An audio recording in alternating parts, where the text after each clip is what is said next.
अच्छा, तो आज हम जो एमसीक्यूज़ करने लगे हैं ना, वो हैं कॉलम्स लॉ के रिलेटेड। तो अगर कॉलम्स लॉ को समझ लेते हैं ना पूरी तरह से, तो फिर ये सारे एमसीक्यूज़ बड़ी आसानी से समझ में आ जाएंगे। तो पहले तो देख लेते हैं कि कॉलम्स लॉ क्या है। सिंपल सा लॉ है कि अगर हमारे पास सिमिलर चार्जेस या फिर ऑपोजिट चार्जेस हों और उनके दरमियान जो डिस्टेंस है वो आर हो, तो वो एक दूसरे पे कितनी फ़ोर्स, इलेक्ट्रोस्टैटिक फ़ोर्स लगाएंगे, वो हमें बताता है कॉलम्स लॉ।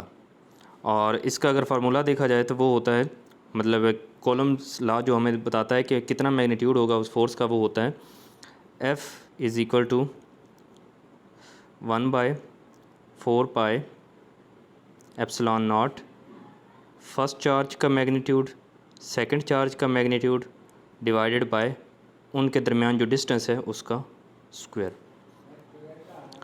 अगर चार्जेस हों सिमिलर, जैसे कि ये Q1 और Q2 है, तो फिर जो फोर्स लगेगी ना, ये जो फोर्स लगेगी ये होगी रिपल्सिव, मतलब ये एक दूसरे से दूर जाने की कोशिश करेंगे। और अगर ये चार्जेस हों ऑपोजिट, तो फिर क्या होगा कि जो फोर्स होगी वो अट्रैक्टिव होगी, ये एक दूसरे की तरफ आने की कोशिश करेंगे।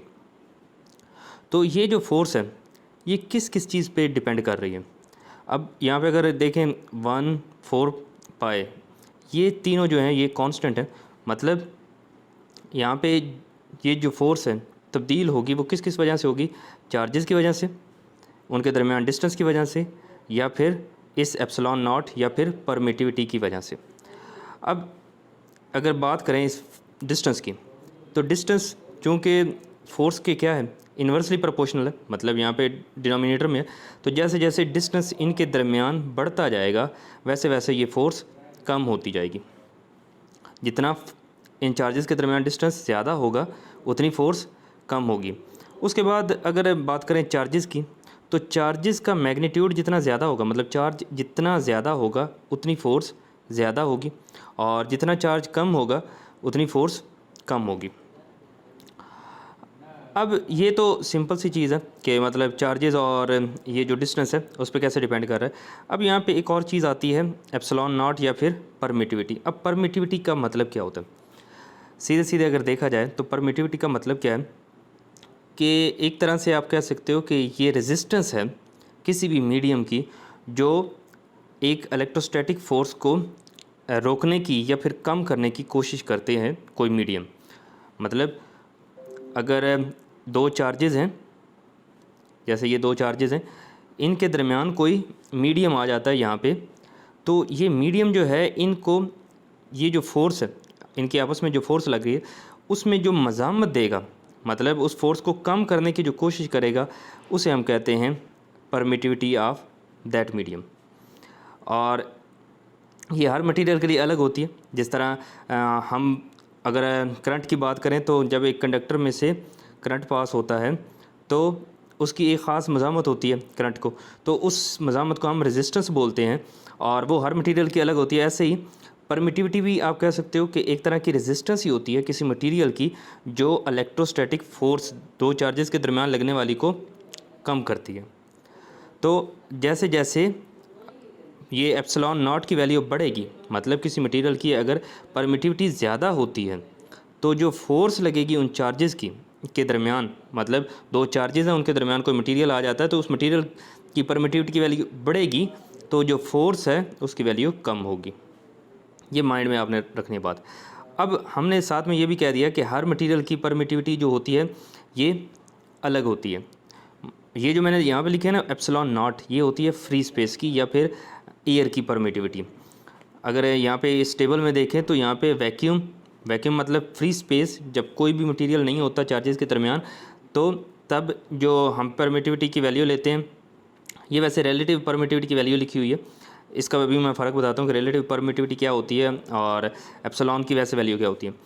तो जब वैक्यूम या एयर होती है तो तब रिलेटिव परमिटिविटी सबसे कम होती है। तो मतलब अगर रिलेटिव परमिटिविटी कम है एयर और वैक्यूम की, तो हम कह सकते हैं कि दो चार्जेस के दरमियान लगने वाली फ़ोर्स तब सबसे ज़्यादा होगी, मैक्सिमम फ़ोर्स होगी, जब जो चार्जेस हैं उनके दरमियान या तो फ्री स्पेस होगा या फिर वैक्यूम होगा। जैसे जैसे मटेरियल चेंज होते जाएंगे, मतलब और कोई मटेरियल रख देंगे, तो ये उनकी वैल्यूज़ लिखी हुई हैं, इन वैल्यूज़ के हिसाब से उनकी जो इनके दरमियान लगने वाली फ़ोर्स है, इलेक्ट्रोस्टैटिक फ़ोर्स, वो भी चेंज हो जाएगी। अब देख लेते हैं कि अगर एयर हो या वैक्यूम हो, फिर तो ये एप्सिलॉन नॉट हम लगा देते हैं, और इस एप्सिलॉन नॉट की जो वैल्यू होती है वो हमारे पास होती है, ये वैल्यू आपने याद करनी है। बाकी सारी वैल्यूज़ याद करने की ज़रूरत नहीं है, उनके लिए हम सिर्फ रिलेटिव परमिटिविटी ये वाले टेबल याद कर लेंगे, लेकिन ये एप्सिलॉन नॉट की वैल्यू याद करना पड़ेगी। और ये फ्री स्पेस के लिए परमिटिविटी होती है, और इसकी वैल्यू होती है 8.85 10⁻⁻12, और इसका यूनिट होता है newton inverse metre inverse square coulomb square. ये यूनिट है, अभी एमसीक्यूज़ में हम दोबारा से ड्राइव करेंगे, तो ये वैल्यू जो है ना ये याद रखना पड़ेगी, 8.85 10⁻12। अब रिलेटिव परमिटिविटी या दूसरी परमिटिविटीज़ का क्या असर होता है वो देख लेते हैं। अगर ये चीज़ समझ में आ जाती है तो आने वाले सारे एमसीक्यूज़ जो है ना वो आसानी से समझ में आ जाएंगे। अब मैंने जैसे पहले कहा कि ये जो एप्सिलॉन होती है ये बताती है कि दो चार्जेस के दरमियान जो फ़ोर्स है वो कितनी लगेगी, मतलब इसकी वैल्यू अगर बढ़ेगी तो ओवरऑल जो फ़ोर्स है वो कम हो जाएगी, और हर मटेरियल की अलग होती है ये वैल्यू। अब या तो हम ये काम करें कि फ़र्ज़ किया कि जब एयर थी तो हम सीधे सीधे ये परमिटिविटी रख रहे थे। अब फ़र्ज़ किया कि अगर दो चार्जेस हैं उनके दरमियान हमने कोई और चीज़ रख दी, जैसे कि हमने बेंजीन रख दी, यहाँ से कोई एक उठा लेते हैं, जैसे कि ये बेंजीन रखे, तो इन चार्जेस के दरमियान यहाँ पे बेंजीन आ जाती है। तो बेंजीन जब आ जाती है, या तो हमें ये करना पड़ेगा कि ये अब जो फ़ोर्स होगी वो चेंज हो जाएगी 1/4 पाई एप्सिलॉन। अब एप्सिलॉन नॉट नहीं आएगी, एप्सिलॉन नॉट होती है एयर या वैक्यूम के लिए परमिटिविटी। हम क्या करेंगे, एप्सिलॉन नॉट की जगह पे अब बेंजीन की हमें लगाना पड़ेगी, मतलब उसे डिनोट कर देते हैं बी के साथ, एप्सिलॉन बी, और चार्जेस भी वही रहेंगे, चार्जेस तो चेंज नहीं हुए। अब चार्जेस अगर चेंज नहीं है तो वो चार्जेस सेम आ जाएंगे, और नीचे जो आर है उसकी वैल्यू भी सेम रहेगी, लेकिन जब ये डिनोमिनेटर में बड़ी वैल्यू आएगी तो ओवरऑल वैल्यू फोर्स की कम हो जाएगी। अब ये थोड़ा सा ना अजाब है हमारे लिए कि अब इस एप्सिलॉन नॉट की अभी मैंने वैल्यू बताई, वो थी 8.85 10⁻⁻12।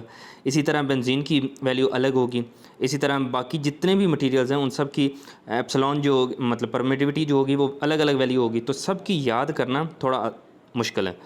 तो हम बजाय इसके कि सारे मटेरियल्स की वैल्यू याद करें, हम क्या करते हैं, हम रिलेटिव परमिटिविटी पता कर लेते हैं। रिलेटिव परमिटिविटी क्या है कि रिलेटिव परमिटिविटी बराबर होती है किसी मटेरियल की परमिटिविटी, मतलब permittivity of material divided by epsilon not, और परमिटिविटी ऑफ फ्री स्पेस। अब इसे अगर समझना हो तो कैसे है, मतलब ये है कि हमने एप्सिलॉन नॉट को यूनिट मान लिया, कि मतलब हमने ये देख लिया कि जो एयर की परमिटिविटी होगी या वैक्यूम की परमिटिविटी होगी उसकी वैल्यू एप्सिलॉन नॉट है, और वो हमारे पास 8.85 10⁻⁻12 है। अब जो भी मटेरियल हम कोई और लेंगे तो हम उसकी जो परमिटिविटी है ना वो कंपेयर करेंगे इस एयर की जो परमिटिविटी है इसके साथ, मतलब वो एयर की परमिटिविटी का 2 गुना हो सकती है, 3 गुना हो सकती है, 4 गुना हो सकती है। तो बजाय इसके कि वो हम हर मटेरियल के लिए अलग अलग परमिटिविटी याद करते हैं, हमने सीधे सीधे क्या कर दिया कि हम देखते हैं कि जो भी मटेरियल हम ले रहे हैं उसकी परमिटिविटी कितने गुना है एयर की परमिटिविटी के। मतलब अगर यहाँ से हम उस मटेरियल की परमिटिविटी निकालें तो वो हमारे पास क्या निकलेगी, वो निकलेगी मतलब ये वाली टर्म इस साइड चली जाएगी, जब ये इस तरफ चली जाएगी टर्म तो हमारे पास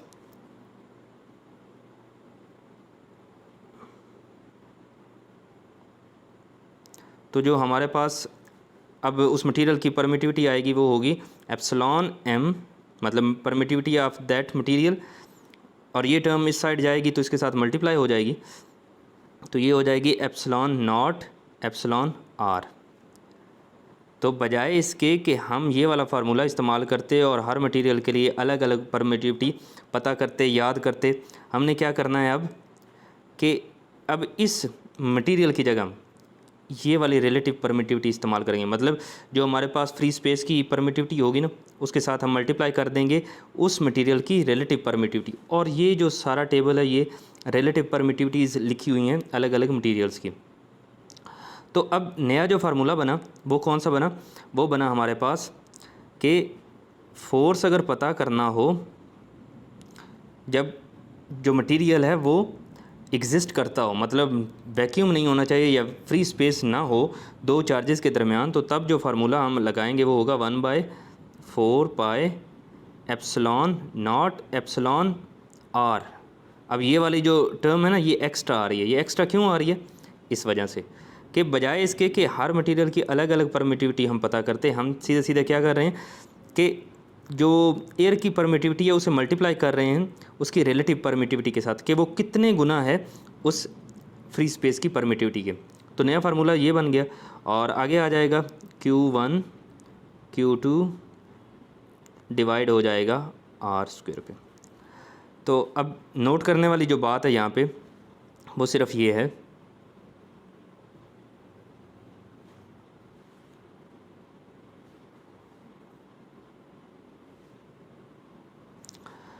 कि अगर फ्री स्पेस हो दो चार्जेस के दरमियान तो इस फार्मूले से हम पता करेंगे इलेक्ट्रोस्टैटिक फ़ोर्स उन चार्जेस की।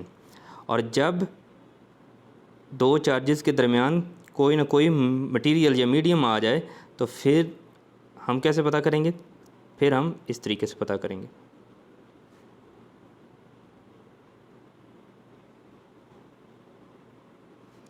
सिर्फ फ़र्क किस चीज़ का आ रहा है? एक एक्स्ट्रा टर्म आ गई है, ये रिलेटिव परमिटिविटी। तो अब इस बात को समझ लेते हैं कि असर क्या पड़ेगा कि जब हमें कहा जाए कि दो चार्जेस हैं उनके दरमियान फ्री स्पेस है, कोई मटेरियल नहीं है, तो हम सीधे सीधे ये फार्मूला लगाएंगे और फोर्स आ जाएगी। और जब उनके दरमियान कोई मटेरियल आ जाएगा फिर भी सारा करना यही है, मतलब जो ऊपर वाले फार्मूले में कर रहे हैं ना वही करना है, लेकिन एक एक्स्ट्रा टर्म है ये एप्सिलॉन आर। तो इसकी वैल्यू हम देखेंगे उस पर्टिकुलर मटेरियल के लिए कि उस मटेरियल की जो रिलेटिव परमिटिविटी वो है वो कितनी है, फिर उसकी वैल्यू यहाँ पे लाएंगे और उसके साथ डिवाइड कर देंगे तो वो फोर्स आ जाएगी। तो एक एक्स्ट्रा टर्म आ रही है। अब ख़ुद सोचो कि जब यहाँ पे मटेरियल नहीं है तो ये फोर्स लग रही है, जब मटेरियल आ जाता है तो ये फोर्स लग रही है। तो इन दोनों में फ़र्क क्या है? इन दोनों में फ़र्क सिर्फ इस टर्म का है। और ये टर्म कहाँ पे आ रही है? न्यूमरेटर में या डिनोमिनेटर में? ये डिनोमिनेटर में आ रही है। अगर एक एक्स्ट्रा टर्म डिनोमिनेटर में आ रही है तो हम कह सकते हैं कि जब मटेरियल आ जाता है दो चार्जेस के दरमियान तो फोर्स कम हो जाती है, क्योंकि एक एक्स्ट्रा टर्म आ रही है ना। एक्स्ट्रा टर्म की चाहे जितनी भी वैल्यू कम हो लेकिन आ तो डिनोमिनेटर में रही है तो वैल्यू पहले से तो कम ही होगी। तो इसलिए यहाँ पे अब 3-4 जो MCQs है ना वो सॉल्व हो जाते हैं। आगे जो MCQs आएंगे ना उनको सॉल्व करने के लिए ये चीज़ें आपने माइंड में रखनी है। तो पहले MCQ से स्टार्ट करते हैं। अच्छा, तो पहला MCQ है, if the medium between the charges is not free space then electrostatic force will. कि दो चार्जेस हों, यहाँ पे वैसे दो नहीं कहा गया, चार्जेस कहे गए हैं कि अगर चार्जेस के दरमियान क्या हो, फ्री स्पेस ना हो। फ्री स्पेस नहीं है तो मतलब कोई ना कोई मटेरियल रख दिया गया होगा, मतलब दो चार्जेस हैं उनके दरमियान ये जो स्पेस है ना ये फ्री नहीं है, यहाँ पे कोई ना कोई मटेरियल पड़ा हुआ है। देन इलेक्ट्रोस्टैटिक फोर्स विल, तो जो इलेक्ट्रोस्टैटिक फोर्स होगी वो क्या होगी? वो इंक्रीज़ करेगी, डिक्रीज़ करेगी, रिमेन सेम, या फिर नन ऑफ दीज, कि वो बढ़ जाएगी, कम हो जाएगी, या उस पर कोई असर नहीं पड़ेगा, या इनमें से कोई ऑप्शन दुरुस्त नहीं है। तो अभी मैंने बताया कि दो फार्मूले मैंने बताए। एक में जब फ्री स्पेस होता है तो हम सीधे सीधे 4 पाई एप्सिलॉन नॉट लिखते हैं और बाकी ये जो है ना ये आपकी टर्म सेम रहती है। लेकिन जब मटेरियल आ जाता है तो तब जो फोर्स लगती है तो वहाँ पे 1/4 पाई एप्सिलॉन नॉट और साथ में मल्टीप्लाई एप्सिलॉन आर होता है। तो एक एक्स्ट्रा टर्म आ जाती है जब कोई मटेरियल रख दिया जाता है। और ये जो एक्स्ट्रा टर्म आई है ये बटे में आ रही है। जैसे अगर ऊपर 10 लिखा हो नीचे 2 लिखा हो तो इसका आंसर बनता है 2 5 बार 10। इसी तरह अगर यहाँ पे हम एक एक्स्ट्रा टर्म यहाँ पे मल्टीप्लाई कर दें इसके साथ, मतलब 5 इसके साथ एक्स्ट्रा मल्टीप्लाई कर देते हैं, तो अब जो आंसर बनेगा वो होगा 1। तो पहले से आंसर कम हो गया। तो बटे में जब कोई एक्स्ट्रा टर्म आती है तो ओवरऑल जो आंसर होता है वो कम हो जाता है। तो अब यही सवाल यहाँ पे पूछा गया। तो दो फार्मूले मैंने बताए। तो मटेरियल के लिए ये वाला फार्मूला लगता है, तो एक्स्ट्रा टर्म अगर आ रही है बटे में तो क्या होगी? फोर्स डिक्रीज़ करेगी। तो इसलिए जो सेकंड ऑप्शन है वो ठीक होगा। और इसका रीज़न क्या रहेगा कि जब भी मटेरियल आएगा तो जो फोर्स लगेगी इलेक्ट्रोस्टैटिक वो in comparison of free space या वैक्यूम कम ही हो जाएगी। सेकंड MCQ है, for which material medium force between to charge particle is maximum. मतलब दो चार्ज पार्टिकल हैं, उनके दरमियान हम क्या करते हैं, अलग अलग मटेरियल रख रहे हैं। एक बारी हमने अमोनिया रखा, एक दफ़ा जर्मेनियम, फिर मिका और फिर टेफ्लॉन। तो हमें ये बताना है कि चारों को जब रखा तो वो कौन सा मटेरियल है जिसकी बारी फोर्स मैक्सिमम लगी। तो मैंने अभी बताया कि जब मटेरियल के दरमियान मतलब चार्जेस के दरमियान कोई मटेरियल आ जाता है तो तब जो हम फार्मूला इस्तेमाल करते हैं वो होता है epsilon not epsilon R Q1 Q2 divided by are square. Formula बार बार लिख रहा हूँ ताकि ये जो एक्स्ट्रा टर्म है ना इसका लॉजिक समझ में आ जाए। अब जब भी यहाँ पे अलग अलग मटेरियल इस्तेमाल करेंगे तो इस रिलेटिव परमिटिविटी की कोई ना कोई वैल्यू आएगी। तो फोर्स कब मैक्सिमम होगी? फोर्स तब मैक्सिमम होगी जब इस परमिटिविटी की वैल्यू सबसे कम होगी। मतलब इन चारों में से जिस मटेरियल की रिलेटिव परमिटिविटी कम होगी उसकी फोर्स ज़्यादा होगी, क्योंकि ये डिनोमिनेटर में है। तो यहाँ पे हमें क्या करना होगा कि वो टेबल देखना होगा, उस टेबल में कि सबसे कम जो वैल्यू है रिलेटिव परमिटिविटी की वो किसकी है, तो वो देख लेते हैं। अच्छा, तो इस टेबल में अगर रिलेटिव परमिटिविटी देखें तो अमोनिया सबसे पहले है, ऑप्शन अमोनिया देख लेते हैं। तो अमोनिया ये लिखा हुआ है, इसकी परमिटिविटी 22 से 25 है। और फिर कंपेयर करते हैं जर्मेनियम के साथ, जर्मेनियम की लिखी है 16। तो अगर इन दोनों की बात की जाए तो जर्मेनियम को जब रखा जाएगा ना तो फोर्स ज़्यादा लगेगी, क्योंकि उसकी वैल्यू कम है। बटे में जितनी वैल्यू कम आएगी उतनी फोर्स ओवरऑल जो होगी वो ज़्यादा होगी। उसके बाद फिर जर्मेनियम को कंपेयर करते हैं मीका के साथ। अब मीका की वैल्यू ये लिखी हुई है और ये है 3 से 7.5। तो मतलब मीका जब होगा तो इसमें ज़्यादा लगेगी फोर्स, क्योंकि इसकी वैल्यू मज़ीद कम है। लेकिन हमारे पास एक और ऑप्शन भी है टेफ्लॉन। तो टेफ्लॉन को कंपेयर करते हैं। टेफ्लॉन की लिखी है यहाँ पे 2.1। तो टेफ्लॉन की सबसे कम है वैल्यू रिलेटिव परमिटिविटी की, तो इसलिए जो सबसे ज़्यादा फोर्स लगेगी वो टेफ्लॉन के केस में होगी। तो अब आप सोचोगे कि ये अगर ऐसे MCQs आते हैं तो हमें तो बहुत सारी वैल्यूज़ याद करना पड़ेंगी। तो आप ये सारा टेबल याद नहीं करो, अगर सारा कर ले तो वो बहुत अच्छी बात है, लेकिन सारा नहीं करो। आप वैक्यूम, एयर, उसके बाद टेफ्लॉन, बाकी वाटर, इसके अलावा ग्लास, ये जो 5 वैल्यूज़ है ना ये लाजमी याद करो। और अगर हो सके तो साथ में ये रबर जो है इसकी भी वैल्यू आप याद कर लो, तो फिर आप आसानी से बता लोगे कि कोई मटेरियल अगर 2-3 मटेरियल वो दे देता है तो किस में ज़्यादा या कम फोर्स लगेगी। अच्छा, तो नेक्स्ट MCQ है कि when a dielectric is placed between two charges then coulomb force will be. तो फिर सेम वही MCQ आ गया कि अगर दो चार्जेस हों उनके दरमियान लगने वाली अगर इलेक्ट्रोस्टैटिक फ़ोर्स कही जाती है या कॉलम फोर्स कही जाती है तो ये सेम चीज़ है। तो उसे फिर उसी फार्मूले से हम निकालेंगे। और हमने ये देखा है कि जब डाइइलेक्ट्रिक का मतलब क्या है, इंसुलेटिंग मटेरियल। मतलब जैसे पहले हम सीधे सीधे बात कर रहे थे कि दो चार्जेस के दरमियान अगर कोई मटेरियल रख दें, तो अब यहाँ पे उसने थोड़ी बात घुमा दी कि when a dielectric is placed between two charges. तो अब भी दो चार्जेस के दरमियान एक मटेरियल ही रखा जा रहा है। तो डाइइलेक्ट्रिक भी एक तरह का मटेरियल ही होता है जो इंसुलेटर आप कह सकते हो, इंसुलेटर होता है जिस पे जब इलेक्ट्रिक फील्ड पड़ती है तो वो पोलराइज हो जाता है। लेकिन ये सारी बातें आप छोड़ो, आप यही मान के चलो कि ये भी एक मटेरियल ही है। मतलब जब मटेरियल रखा जाता है तो फोर्स जो होती है कॉलम फोर्स वो क्या हो जाती है, तो हमें पता है वो डिक्रीज़ कर जाती है। ये अभी ऊपर MCQs जो किए हैं उनमें बात क्लियर हो गई थी। नेक्स्ट जो MCQ है ये भी उनसे मिलता जुलता ही है कि प्रीसेंस ऑफ डाइइलेक्ट्रिक ऑलवेज, कि जो एग्जिस्टेंस होती है या जब डाइइलेक्ट्रिक आ जाता है चार्जेस के दरमियान तो हमेशा जो फोर्स होती है increase electric force, decrease electric force do not effect double the electrostatic force. तो हमें पता है कि हमेशा फोर्स क्या करती है, डिक्रीज़ ही होती है, तो इसलिए ऑप्शन बी हो जाएगा। अच्छा, तो नेक्स्ट MCQ जो है ना ये थोड़ा सा हट के है, मतलब कॉलम फोर्स से हट के, लेकिन है चार्ज रिलेटेड ही, तो इसे समझ लेते हैं। अब इसमें उसने कहा है the number of electron in one coulomb charge is equal to, मतलब एक कॉलम चार्ज में कितने नंबर ऑफ़ इलेक्ट्रॉन्स होते हैं वो हमने बताना है। ऑप्शन तो ये वाला दुरुस्त है, लेकिन ये आया कैसे है वो देख लेते हैं। कि जब भी हम बात करते हैं ना, चलें ये चार्ज का कॉन्सेप्ट समझ लेते हैं कि चार्ज असल में होता क्या है, कि एक जगह से दूसरी जगह शिफ्ट कैसे होता है। कि एक बॉडी की बात करें, मतलब ये एक बॉडी है और ये न्यूट्रल है। अगर ये बॉडी न्यूट्रल है तो यहाँ पे जो नंबर ऑफ़ इलेक्ट्रॉन्स होंगे ना, नंबर ऑफ़ इलेक्ट्रॉन्स वो बराबर होंगे नंबर ऑफ़ प्रोटॉन के। क्योंकि एक जो एटम होता है, एटम कब न्यूट्रल होता है? एक एटम तब न्यूट्रल होता है कि उसके जो ऑर्बिट में घूमने वाले इलेक्ट्रॉन हैं उन पे जितना चार्ज है उतना ही चार्ज उसकी यहाँ पे न्यूक्लियस में मौजूद प्रोटॉन पे हो। और जब कोई इलेक्ट्रॉन निकल जाता है तो उस पर नेट चार्ज होता है वो पॉजिटिव हो जाता है, और जब कोई इलेक्ट्रॉन ऊपर से आ जाता है तो उस पर नेट चार्ज नेगेटिव हो जाता है। तो अगर एक बॉडी न्यूट्रल है तो फिर क्या होगा? तब उस पर मतलब उसमें से ना इलेक्ट्रॉन निकला होगा और ना ही इलेक्ट्रॉन आया होगा, तो तभी वो न्यूट्रल होगी। मतलब नंबर ऑफ़ इलेक्ट्रॉन बराबर होंगे नंबर ऑफ़ प्रोटॉन के। अब एक बॉडी जब पॉजिटिवली चार्ज होती है तो तब क्या होता है? मतलब इस पर पॉजिटिव चार्ज है, तो फिर क्या होता है? फिर ये होता है कि जो नंबर ऑफ़ इलेक्ट्रॉन है ना वो कम होते हैं as compare to number of proton उस बॉडी में।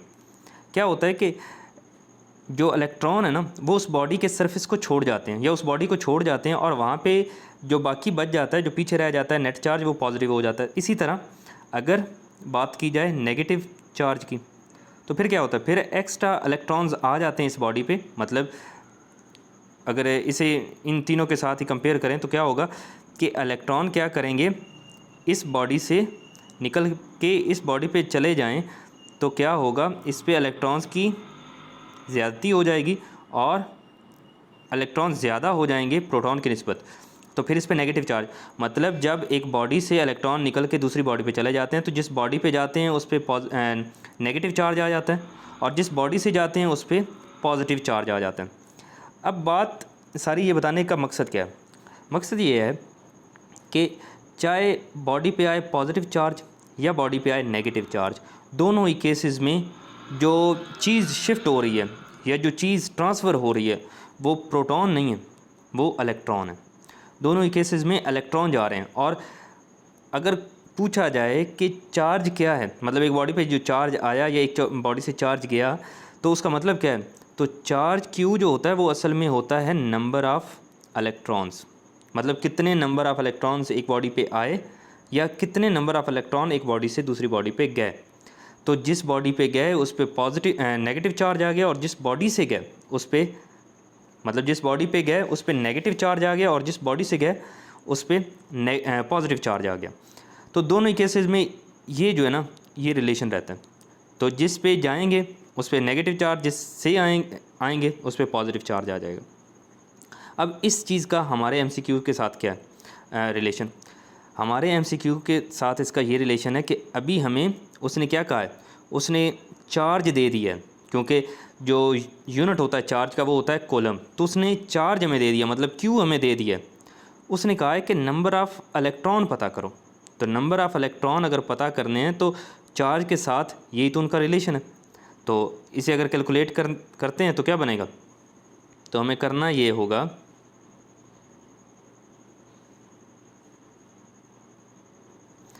तो करना सिर्फ इतना है कि जो चार्ज होता है ये बराबर होता है नंबर ऑफ़ इलेक्ट्रॉन्स के। और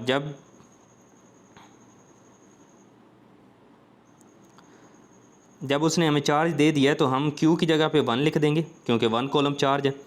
और N हमें पता करना है तो N को वैसे ही रहने देंगे।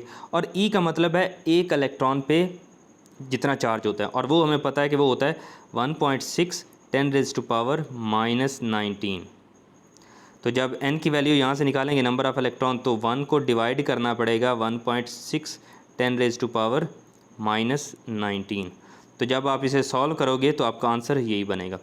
तो इस फार्मूले से हम पता कर सकते हैं नंबर ऑफ़ इलेक्ट्रॉन्स अगर चार्ज दिया गया हो। नेक्स्ट MCQ है रिलेटिव परमिटिविटी फॉर एयर।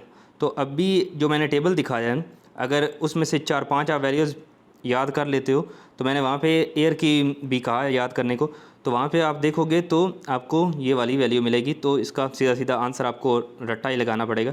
तो हर मटेरियल के लिए परमिटिविटी, रिलेटिव परमिटिविटी की जो वैल्यू होती है वो अलग होती है। तो एयर के लिए 1.006 होती है। अच्छा, तो नेक्स्ट MCQ है the SI unit of relative permittivity. कि रिलेटिव परमिटिविटी का यूनिट क्या होता है? अब एक चीज़ ध्यान में रखने वाली है कि जब आपसे रिलेटिव परमिटिविटी पूछा जाता है और जब आपसे पूछा जाता है परमिटिविटी, एक है रिलेटिव परमिटिविटी और एक होती है परमिटिविटी, तो इन दोनों में फ़र्क होता है। जब कहा जाता है रिलेटिव परमिटिविटी तो वो असल में वैल्यू होती है कि किसी मटेरियल की परमिटिविटी डिवाइड करना है उसे एयर की या वैक्यूम की परमिटिविटी से और रिलेटिव परमिटिविटी से। और जब बात की जाती है ना परमिटिविटी की, तो परमिटिविटी सीधे सीधे क्या है, रिलेटिव परमिटिविटी कंपैरिजन है दो परमिटिविटीज़ का। और परमिटिविटी वैसे जो चीज़ होती है ये क्या है, मैंने पहले बताया कि ये एक तरह की रेजिस्टेंस होती है जो मटेरियल की इलेक्ट्रोस्टैटिक फोर्स को देता है। तो जब सिर्फ परमिटिविटी की बात आती है तो तब हम इसकी जो वैल्यू या यूनिट पता करते हैं वो पता करते हैं इस फार्मूला से, जो कॉलम लॉ है ना, 1/4 pi epsilon Q1 Q2 divided by are square. तो यहाँ पे ये जो एप्सिलॉन या परमिटिविटी लिखी है यहाँ से हम वैल्यू निकालते हैं। तो अगर यहाँ से वैल्यू निकालना हो तो इसे हम ले जाएंगे इस तरफ और ये जो फोर्स है इसे लाना पड़ेगा इस तरफ। तो अगर इसे थोड़ा सा रीअरेंज करके लिखेंगे तो ये कुछ इस तरह से लिखा जाएगा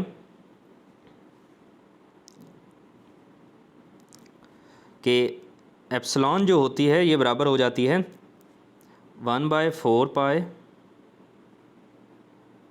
और Q1 Q2 divided by force भी इस तरफ आके डिवाइड हो जाएगी और आर स्क्वायर। तो यहाँ से हम इसका यूनिट निकालते हैं परमिटिविटी का, और वो यूनिट क्या बनेगा, यहाँ पे दो चार्जेस हैं तो मतलब इसके लिए कॉलम और इसके लिए कॉलम, तो कॉलम स्क्वायर आएगा।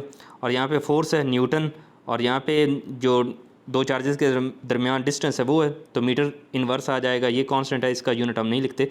तो अगर बात की जाए एप्सिलॉन की, मतलब जस्ट परमिटिविटी की, तो इसका जो यूनिट बनता है वो यूनिट बन जाता है coulomb square newton inverse metre inverse square, जब बात करते हैं परमिटिविटी की। लेकिन अभी बात हो रही है रिलेटिव परमिटिविटी की। तो रिलेटिव परमिटिविटी तो ऐसे हम पता करते हैं। अब रिलेटिव परमिटिविटी अगर ऐसे पता करते हैं तो अगर न्यूमरेटर में और डिनोमिनेटर में सेम वैल्यू हो, मतलब सेम यूनिट हो, तो क्या हो जाते हैं, वो कैंसिल हो जाते हैं। मतलब ये भी रिलेटिव परमिटिविटी है किसकी, एक मटेरियल की। ये भी क्या है, रिलेटिव परमिटिविटी है एक मटेरियल की। मतलब ये एयर की परमिटिविटी है, ये किसी मटेरियल की परमिटिविटी है। लेकिन परमिटिविटी को मेजर करने के लिए यूनिट तो यही इस्तेमाल होगा ना दोनों बारी। अगर दोनों बारी यही इस्तेमाल होगा तो ऊपर भी आएगा यही unit coulomb square newton inverse metre inverse square, और नीचे भी यही आएगा coulomb square newton inverse M inverse square. तो ये दोनों आपस में कैंसिल हो जाएंगे, तो इनका कोई यूनिट नहीं बनेगा। तो रिलेटिव परमिटिविटी की जब बात आएगी तो इसका यूनिट नहीं होगा, लेकिन जब बात आएगी परमिटिविटी की तो तब इसका यूनिट ये होगा। ये MCQ है, ऐसा unit of permittivity of free space. तो अब फ्री स्पेस की परमिटिविटी की बात हो रही है। तो अभी मैंने बताया कि परमिटिविटी की अगर यूनिट निकालना हो तो वो किस तरीके से निकालते हैं, और वहाँ पे जो आंसर आया था वही इसका अब यहाँ पे आंसर होगा।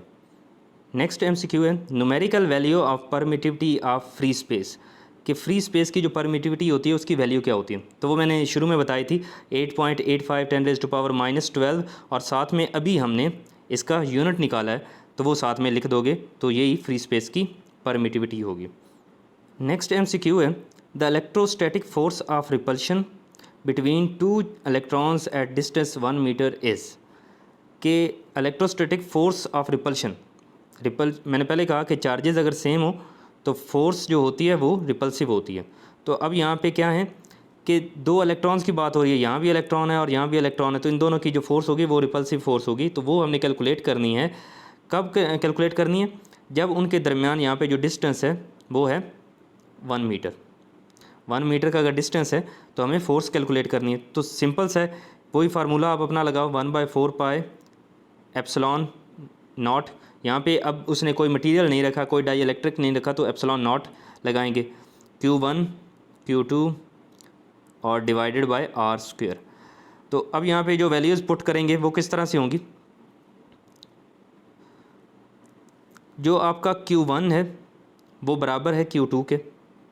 क्यों बराबर है, क्योंकि Q1 भी आपका E है और Q2 भी E ही है, और हमें पता है कि जो ई होता है, मतलब जो इलेक्ट्रॉन होता है, उस पे जो चार्ज होता है वो होता है 1.6 10⁻⁻19 कोलम का। तो इसलिए Q1 की जगह भी यही वैल्यू पुट करेंगे, Q2 की जगह भी यही वैल्यू पुट करेंगे, मतलब इन दोनों की जगह पे हमें यही वैल्यू पुट करना होगी अलग अलग, और R की जगह पे 1 पुट कर देंगे। तो जब सारे को आप सॉल्व करोगे तो आपका आंसर ये निकल आएगा। अच्छा जी, नेक्स्ट MCQ है, the electrostatic force between two charges is 42 newton. If we placed a dielectric of epsilon R which is equal to 2.1 between the charges, then the force become equal to, के दो charges हैं उनके दरमियान जो electrostatic force है ना वो है 42 न्यूटन, और ये फोर्स तब लग रही है जब उन दोनों चार्जेस के दरमियान जो मटेरियल है वो मौजूद नहीं है, मतलब कोई भी मीडियम नहीं रखा हुआ, कोई भी आप कह लो डाई इलेक्ट्रिक नहीं रखा हुआ, तो हम इसे कह देते हैं कि ये फोर्स है फ्री स्पेस की, फोर्स फ्री, या जस्ट फोर्स F लिख देते हैं कि ये वो वाली फोर्स है जब वहाँ पे फ्री स्पेस है। अब वो आगे कहता है कि if we place a dielectric of, जिसकी जो रिलेटिव परमिटिविटी है वो है 2.1 बिटवीन द चार्जेस, चार्जेस के दरमियान अगर रख देते हैं, then the force become equal to, तो तब फोर्स क्या हो जाएगी। तो अब मैंने शुरू में ही बताया था कि जब फ्री स्पेस होता है तो तब आपका formula simply 1/4 pi epsilon not, यहाँ पे Q1 Q2 divided bye R² लिखा जाता है। लेकिन ये जब फ्री होता है स्पेस, और जब आप कोई मटेरियल रख देते हो तो सिर्फ एक एक्स्ट्रा टर्म आ जाएगी, वो होगी एप्सिलॉन R, रिलेटिव परमिटिविटी की एक्स्ट्रा टर्म आ जाएगी। तो जब ये वाली फोर्स निकाली गई है ना, तो उस वक्त यहाँ पे ये जो टर्म है ये मौजूद नहीं थी, मतलब हमें ये यहाँ पे रख के कैलकुलेट नहीं की गई, सिर्फ ये वाली वैल्यूज़ रख के ये वैल्यू निकाली गई है। लेकिन अब हमने क्या किया है, अब हमने डाई इलेक्ट्रिक रख दिया जिसकी वैल्यू 2.1 है, तो क्या असर पड़ेगा। असर सिर्फ इतना पड़ेगा कि जो पहले सारी वैल्यू निकली है ना वो इसके बगैर है, अब जो मटेरियल रख दिया उसकी परमिटिविटी ये एक्स्ट्रा टर्म आ रही है, तो जस्ट हमें क्या करना है कि इसे डिवाइड कर देना है इस एप्सिलॉन R पे, मतलब रिलेटिव परमिटिविटी जो एक्स्ट्रा टर्म आई है उस पर डिवाइड कर देना है। चलें इसे थोड़ा सा मज़ीद मैं बता देता हूँ कि जब बात की जाती है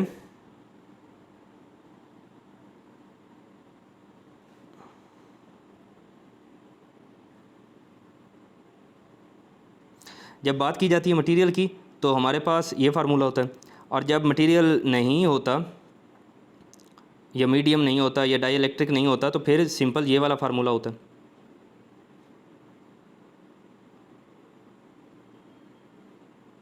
तो अब असर क्या पड़ेगा कि इस फोर्स और इस फोर्स में फ़र्क क्या होगा, ये फोर्स जो आएगी ना, ये वाली फोर्स जो आएगी ये कम होगी इस फोर्स की निस्बत, क्योंकि ये वाली फ़ोर्स फ्री स्पेस की है और ये जब हमने डाई इलेक्ट्रिक रख दिया तो वो जो फैक्टर जो इस फोर्स को चेंज करेगा इस फोर्स की निस्बत वो कौन सा है, वो एप्सिलॉन R है। तो इसलिए हमें क्या करना होगा कि ये जो सारी चीज़ है ना, मतलब ये जो ऊपर सारा फार्मूला लिखा है इसे अगर हम गौर से देखें तो इस सारे फार्मूले को हम क्या लिख सकते हैं, इस सारे फार्मूले को हम लिख सकते हैं, इस फार्मूले को हम लिख सकते हैं 1/εr जो है ना उसे साइड पे कर दो, और बाकी जो सारा फार्मूला है ना उसे अलग से लिख देते हैं। उसे हम लिख सकते हैं 1/4 पाई एप्सिलॉन और यहाँ पे Q1 Q2 divided bye R², ये सारा वैसे का वैसा लिख दिया। तो अगर ये सारी चीज़ देखो इसके बराबर नहीं है, तो इसलिए इस फार्मूले को हम दोबारा से क्या लिख सकते हैं, मज़ीद ये दोबारा से लिखा जा सकता है कि 1/ε, और यहाँ पे ये सारा किसके बराबर है, इस फोर्स के।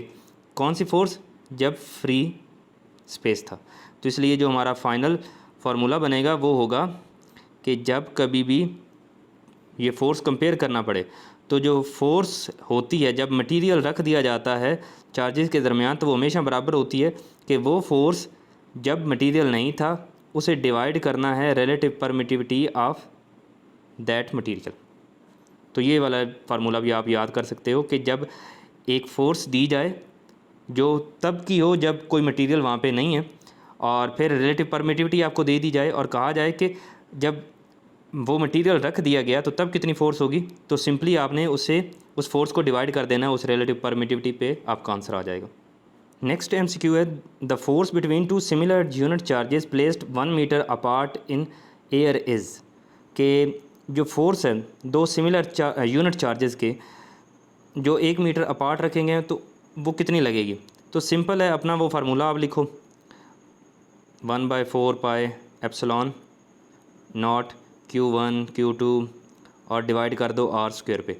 अब यहाँ पे यूनिट चार्जेस हैं तो Q1 आपका 1 होगा, Q2 भी 1 होगा क्योंकि यूनिट चार्जेस हैं, और r की वैल्यू भी 1 होगी। तो ये सारी जो टर्म है इसका आंसर 1 आ जाएगा, क्योंकि 1 × 1 1 होता है, और जब डिवाइड होता है 1 पे 1 के स्क्वायर पे तो उसका आंसर ओवरऑल जो बनता है वो 1 ही आता है। तो इस टर्म का आंसर क्या होता है ये हमें पता है कि इसे हम मानते हैं k, ये हम k मान के चलते हैं 4 पाई एप्सिलॉन नॉट, और एप्सिलॉन नॉट की अगर वैल्यू आप यहाँ पे पुट करो ना 8.85 10⁻⁻12, तो ओवरऑल इस सारी टर्म का जो आंसर हमारे पास आएगा ना वो होगा 9 × 10⁻9। तो इसलिए जब ये सारी टर्म 1 आंसर दे रही है, इस टर्म का आंसर ये वाला है, तो 1 के साथ जब मल्टीप्लाई होगा तो यही आंसर नहीं आएगा, तो इसलिए सी ऑप्शन ठीक है। नेक्स्ट MCQ है the constant of proportionality k depends upon. तो k का भी मैंने बताया k होता है 1/4 पाई एप्सिलॉन। तो एप्सिलॉन क्या है, ये परमिटिविटी है किसी भी मीडियम की या मटेरियल की या डाइइलेक्ट्रिक की। तो ये दोनों तो हैं कांस्टेंट, तो k की जो वैल्यू है वो किस पे डिपेंड करती है, वो इस चीज़ पे डिपेंड करती है। और ये जो एप्सिलॉन होती है इसकी वैल्यू किस पे डिपेंड करती है, ये डिपेंड करती है उस मीडियम पे। हर मीडियम के लिए ये अलग अलग होती है। तो इसलिए जो डी ऑप्शन है nature of the medium between two charges and the system of unit, तो इसी पे डिपेंड करेगी कि दो चार्जेस के दरमियान जो मटेरियल है उस पर डिपेंड करती है इसकी वैल्यू, और k की वैल्यू डिपेंड करती है इस ओवरऑल टर्म पे, और ये तो है कांस्टेंट तो इसलिए इस पे डिपेंड करेगी।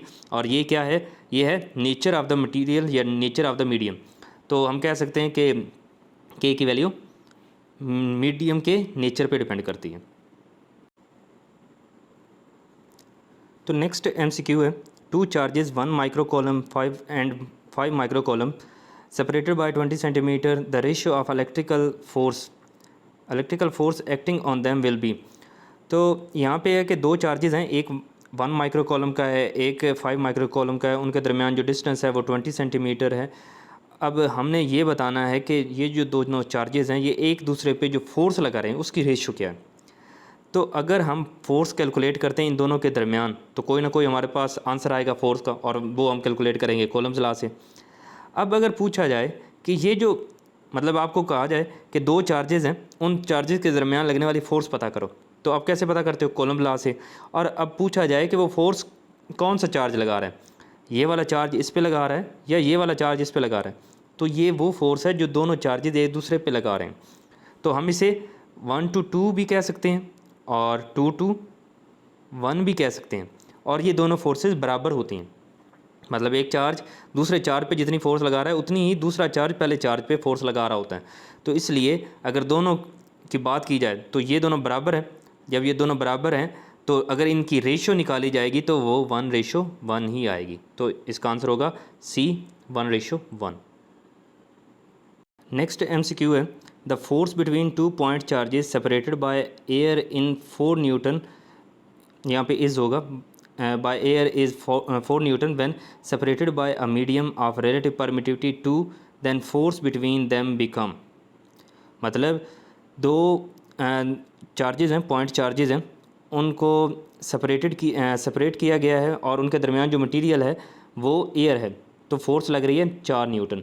When separated by a medium, तो जब एक मटेरियल रख दिया जाएगा या मीडियम रख दिया जाएगा उनके दरमियान, तो तब उनके जो मतलब फ़ोर्स होगी वो कितनी हो जाएगी।